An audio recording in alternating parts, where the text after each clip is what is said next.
عورتوں میں اور مردوں میں دونوں میں ایک بیماری پائی جاتی ہے گانٹ اور رسولی کی. عورتوں میں زیادہ ہوتی ہے اور مردوں میں کم ہوتی ہے.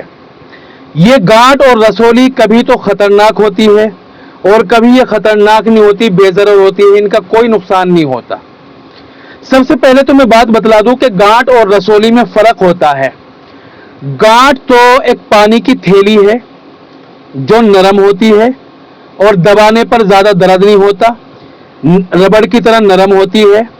ہاں ایسا ہے کہ کھچاؤ سا اور وزن سا محسوس ہوتا ہے، اور اس کی گانٹ کی وجہ سے ہلکی سی حیض میں اور پیریڈز میں بے ترتیبی یعنی کم زیادہ ہو جاتے ہیں. جو رسولی ہوتی ہے وہ سخت ہوتی ہے، ٹائٹ ہوتی ہے، اس میں کبھی کبھی درد بھی ہوتا ہے اور کبھی کبھی خون بھی آنے لگ جاتا ہے عورت کو، اور یہ کبھی کبھی خطرناک بھی بن جاتی ہے. تو یہ کچھ موٹی موٹی سی میں نے نشانی بتا دی ہے. گانٹ نرم ہوگی اور رسولی سخت ہوگی. اس کی الگ الگ وجہ ہے کیوں بنتی ہے. جب بدن کے اندر بلغم زیادہ بن جاتا ہے، یعنی آدمی ٹھنڈی چیزیں زیادہ کھاتا ہے اور پانی والی چیزیں زیادہ کھاتا ہے، تلی ہوئی بھنی ہوئی چیزیں زیادہ کھاتا ہے، کھٹی اور چٹپٹی چیزیں زیادہ کھاتا ہے. اور یہ جو رسولی ہوتی ہے یہ اس وقت ہوتی ہے جب آدمی گرم چیزیں زیادہ کھاتا ہے. ٹھیک ہے، اس لیے نارمل طریقے سے کھانا چاہیے. ساری چیزیں کھاؤ، باری باری سے کھاؤ، لیکن کوئی بھی چیز لگاتار اور زیادہ نہ کھاؤ.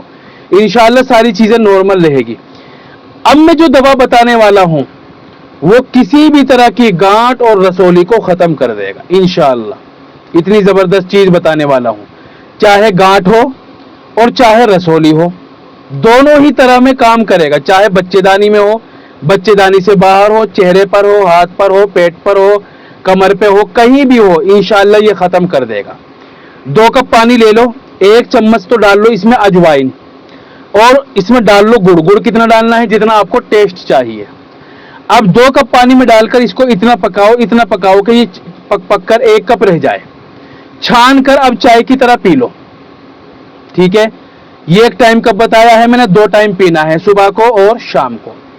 انشاءاللہ فائدہ ہی فائدہ ہوگا. گھریلو علاج بہت بہترین بتاتا ہوں میں، اس کو لکھ کے رکھا کرو انشاءاللہ.